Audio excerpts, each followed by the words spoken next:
Ladies and gentlemen, the Railroad Hour.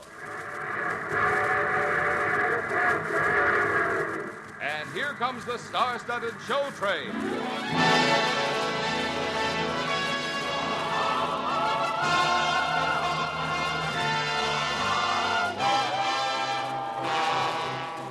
Tonight, the Association of American Railroads presents the great Broadway musical success, Brigadoon, starring Gordon MacRae and his two guests, Marion Bell and Clark Dennis. Our choir is under the direction of Norman Luboff, and the music is prepared and conducted by Carmen Dragon. Yes, tonight another big musical hit is brought to you by the American Railroads. The same railroads that bring you most of the food you eat, the clothes you wear, the fuel you burn, and all the other things you use in your daily life. And now, here is our star, Gordon MacRae.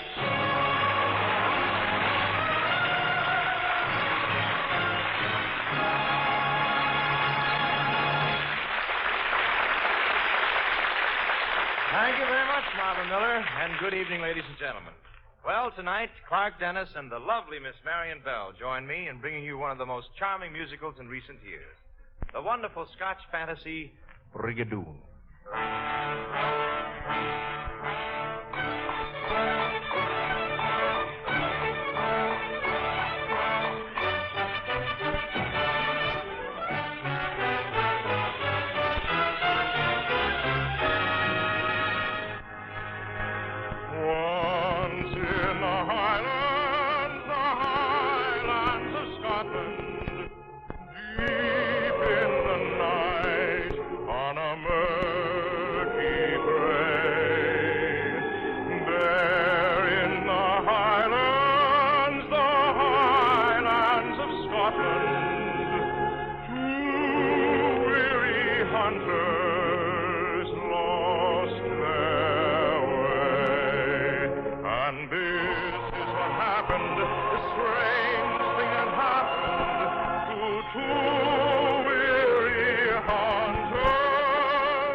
I beg your pardon, miss. Could you tell us where we are? Of course. You're in Brigadoon. Brigadoon? There's no town called Brigadoon on the map. I shouldn't be surprised. It isn't on the map for good and sound reasons. Well, tell me, what's everybody all dressed up for? Well, there's a big wedding going to take place today. Yours? No, my sister's. You're not married already, are you? Oh, no. I've never found anyone up to now who made me think of it. You see, many a lost as everyone knows. But there's one person laddie for me. One day he'll come walking o'er the horizon. But should he not, then an old maid I'll be. Foolish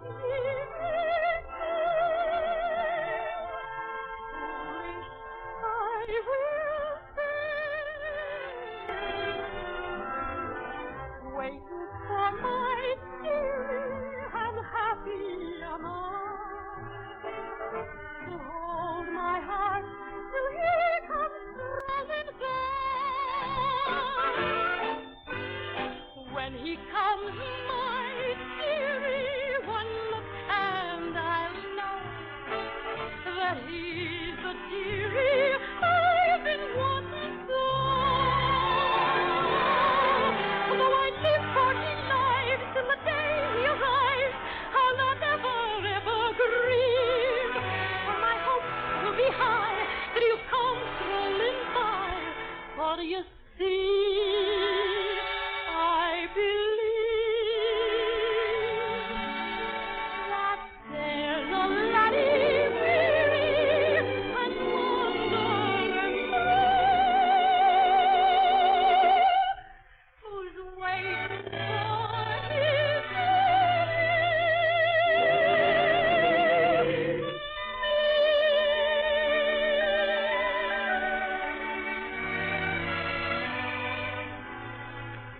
Well, a pretty girl like you shouldn't have any trouble finding the right boy.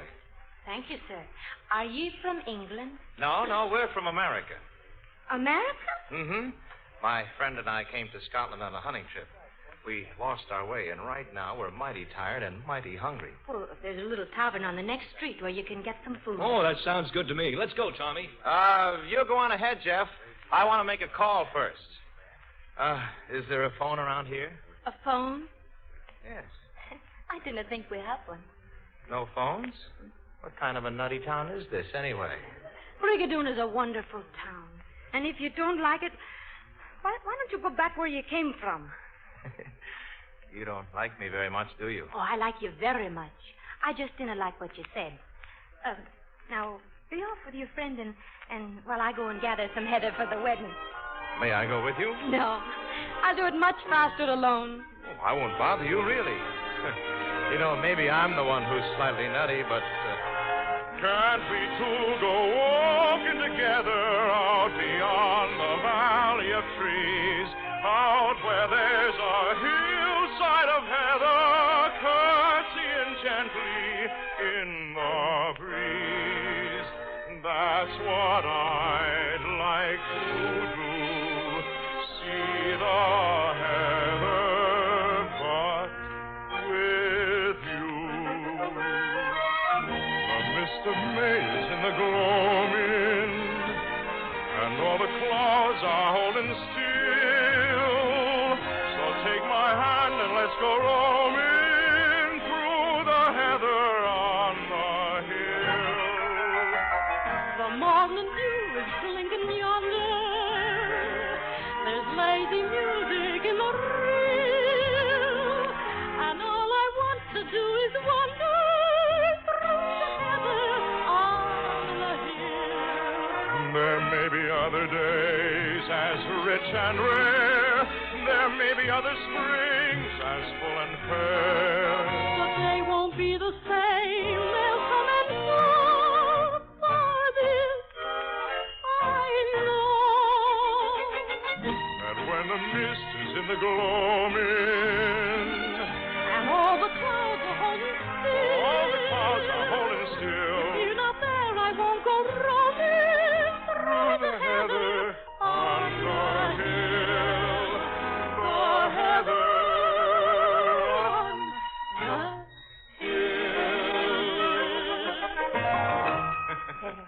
There, you see? You can say nice things when you want to. Come on now, let's be off. Good morning, Fiona.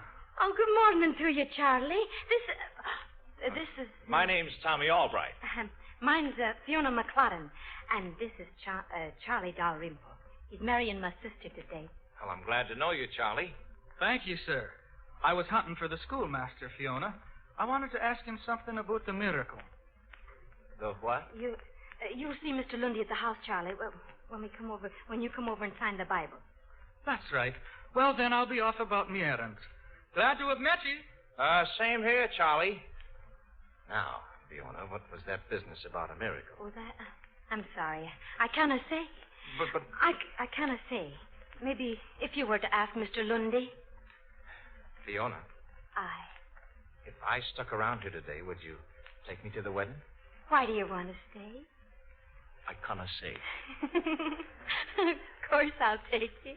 And now, are you going to help me gather the heather, or are you too tired? Tired?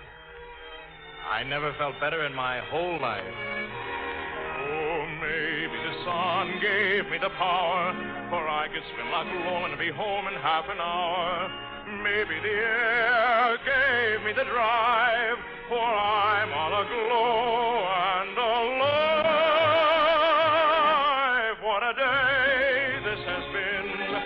What a rare mood I'm in. Why, it's almost like being in love.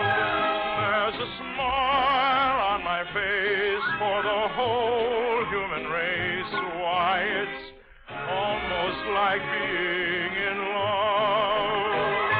All the music of life seems to be like a bell that is ringing for me. And from the way that I feel when that bell could swear I was falling. I could swear I was falling. It's almost like being in love. As we walk up the drain, not a word will we say. Almost like being in love. And your arm linked in mine makes the world kind of fine. Why, it's almost like being in love. Oh, the music of life seems to be Like a bell that is ringing for me. And the way that I feel when that bell starts to peal, I would swear I was falling. I could swear I was falling. It's almost like being in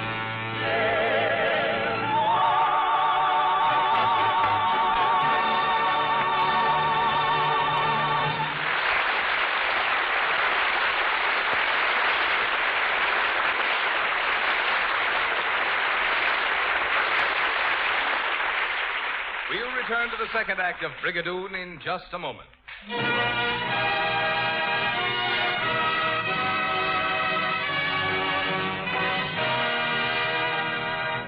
Once more, with grim determination, our peace-loving country is arming to defend its freedom against attack. To do this will involve the greatest production job the world has ever seen. Production of food and fuel and tanks and guns. And all the other supplies modern war requires in such huge quantities. In this stepped-up program of production, it will again be the job of the railroads to help keep an adequate supply of raw materials, moving steadily from farm and mine and forest to industrial plants all over the nation, and then to distribute the finished arms and equipment to the camps and fields and ports where they are needed. In handling this job, the railroads have the benefit of all the far-reaching improvements they have made in the last 5 years. These improvements in tracks, signals, shops, and yards make it possible for today's average freight train to help speed our country's rearmament by carrying more freight and carrying it faster than ever before in history. To keep pace with future needs for increased transportation required by our nation's tremendous production effort, the railroads are now busy expanding their program of improvement. They are adding new equipment as fast as they can get it. And with the organized cooperation of shippers and government agencies, they are intensifying their efforts to get the best use out of every available car and locomotive. The railroads will leave nothing undone that will speed our country's rearmament. They are determined that the transportation needs of the armed forces shall be met first, fully, and without delay.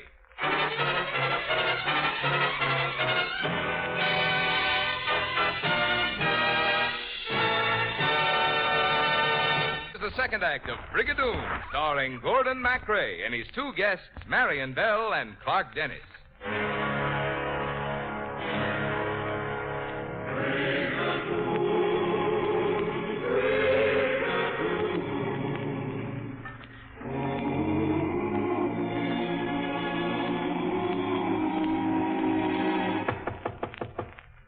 Who's there?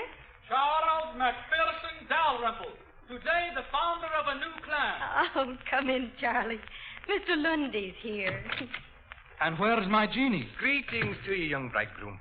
Take this quill and sign the wedding paragraph in the family Bible before you forget it. Very well, Mr. Lundy. Charles McPherson Dalrymple. There, 'tis done. Now, where's Jeannie? She's upstairs dressing, but you cannot see her, Charlie. 'Tis bad luck for the groom to see the bride afore the wedding. Jeannie! Jeannie, darling! Charlie, you cannot see her. Jeannie, come to me, bend to me, kiss me good day. Darling, my darling, 'tis all I can say. Come to me, bend to me, kiss me good day. Give me your lips and don't take them away. Charlie, please go away. Because they've told me I can't behold ye till wedding music starts playing.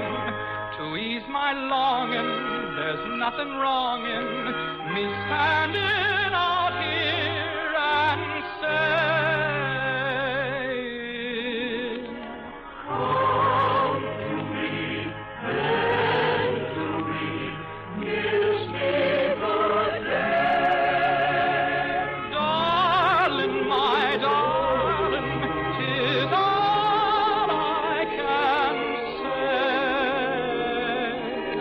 Come to me, bend to me, kiss me good day. Give me your lips and don't take them away.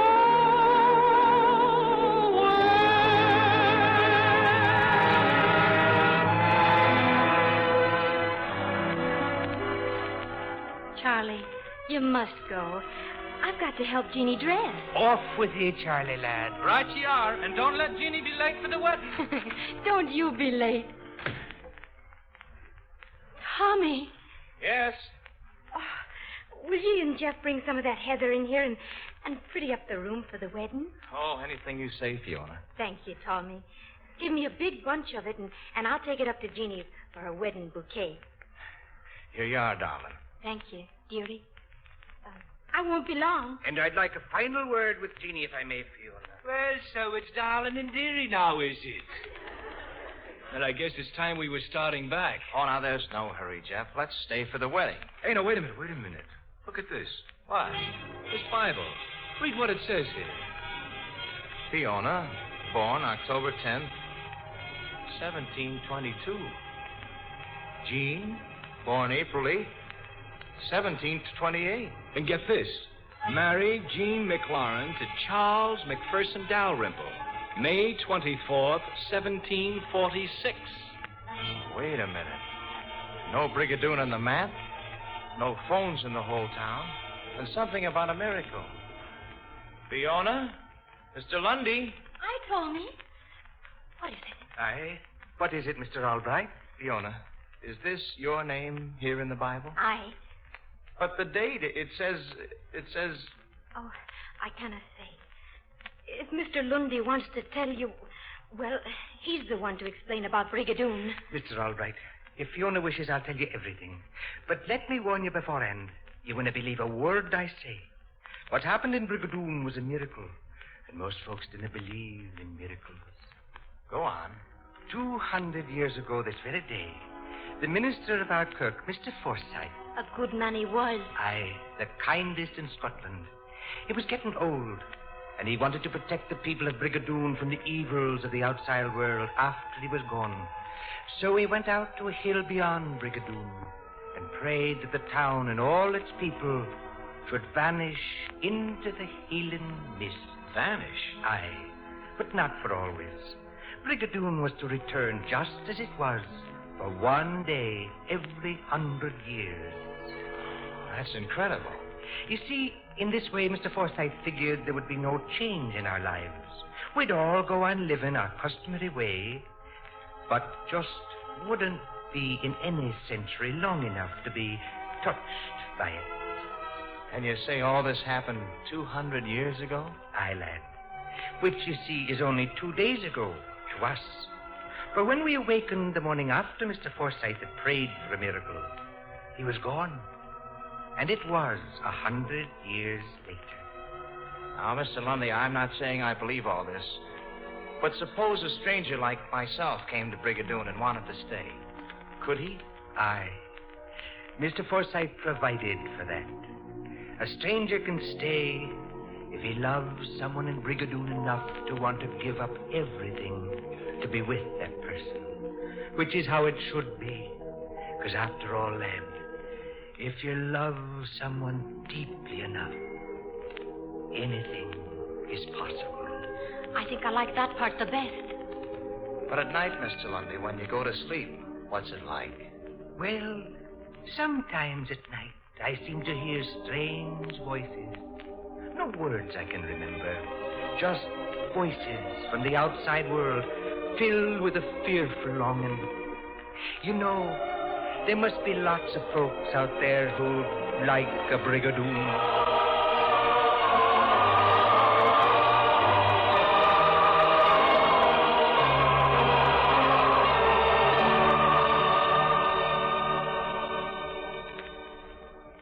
What are you thinking, Tommy? You're so quiet. It isn't real, Fiona. None of it's real. The town isn't real, and you aren't real, and this feeling. What feeling, Tommy? Tell me what you feel. This is hard to say, but as I wandered through the lee, I felt for just a fleeting moment that I suddenly was free of being lonely. Then I closed my eyes and saw the very reason why.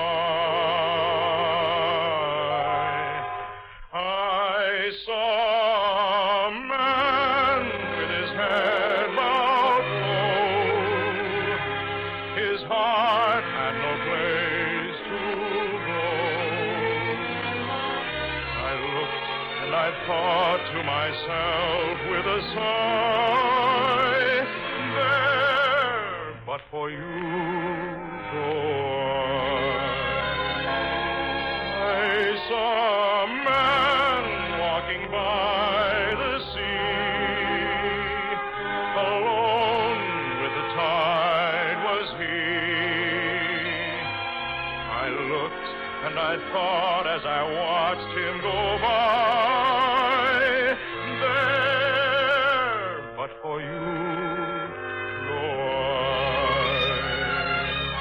Lonely men around me, trying not to cry, till the day you found me, there among them was I saw a man who had never known a love that was all his own.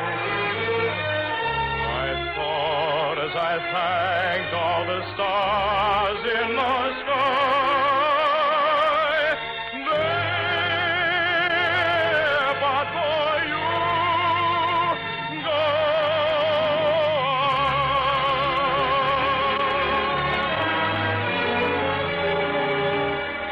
Oh, Tommy. Tommy, darling. I love you, Fiona. I guess that's all there is to it. I've wanted to hear you say it, even though it be at the last minute like this. The last minute? You're gonna leave Brigadoon, I know it. It isn't that I don't love you. You mean you're not sure you can accept everything? That's about it. Well, then you must go.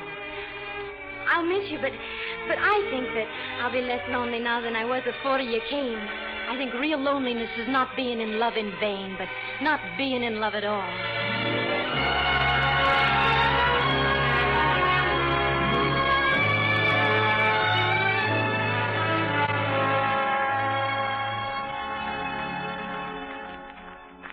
Hurry up, Tommy. We'll reach those mountains before dark. You know, I was afraid you were going to stay in that Highland voodoo town. Yep. They were right. Brigadoon is disappearing in the mist. Ah, Tommy, you'll forget all about that place and all about that girl, too, once we get back to civilization. I think real loneliness is not being in love in vain, but not being in love at all. You're right, Fiona. You understood, but I didn't. Tommy, who are you talking to? Jeff, I believe in her. I believe in Brigadoon, and I'm going back. Tommy, you can't. It's dark and Brigadoon has vanished. Even so, I'm going back.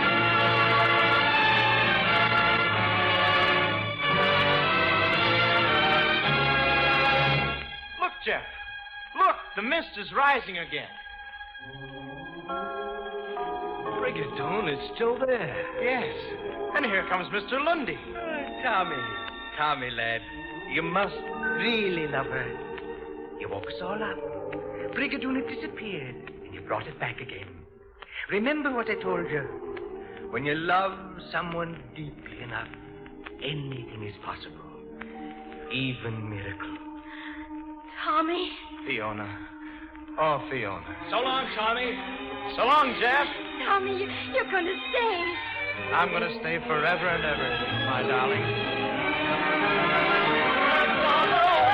That I feel when that bell starts to peal, I would swear I was falling. I could swear I was falling.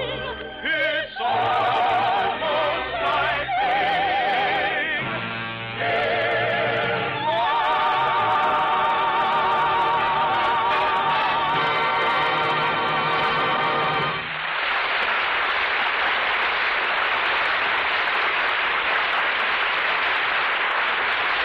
Thank you very much, ladies and gentlemen. Marion Bell will be back in just a moment. Our thanks to Clark Dennis, Ted Osborne, Peter Leeds, and our entire company. Brigadoon was adapted for the Railroad Hour by Gene Holloway from the musical play Brigadoon, with book and lyrics by Alan J. Lerner and music by Frederick Loewy, as produced at the Ziegfeld Theater in New York City by Cheryl Crawford. Last Friday, President Truman told us that during the year ahead, we will be producing military planes 5 times as fast as we are today. Production of combat vehicles will be up 4 times. Electronic equipment for defense will be multiplied 4.5 times. The railroads are alert to the increased transportation this great production job will demand. They are adding to their locomotive power and enlarging their freight car fleet. For the railroads are determined that there shall be no delaying the movement of the men, the equipment, the material, and the supplies required for the armed forces of our great nation. Now, here again is lovely Marion Bell.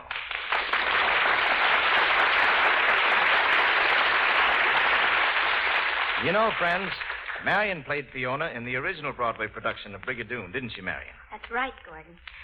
So it was a real treat to do the show again. In fact, it's always a treat to be on the Railroad Hour. Well, thanks very much, Marion. We certainly like to have you here. Next Monday's Christmas, Gordon.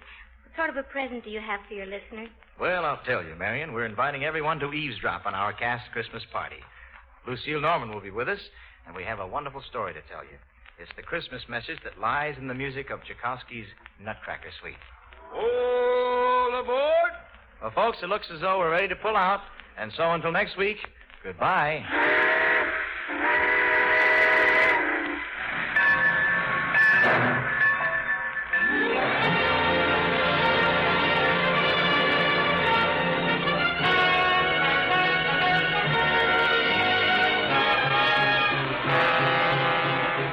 Brigadoon was presented by special arrangement with the Thames Whitmark Music Library.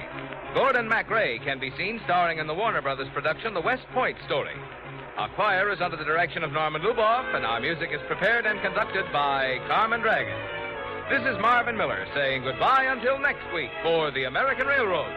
And now keep tuned to your Monday night of music on NBC.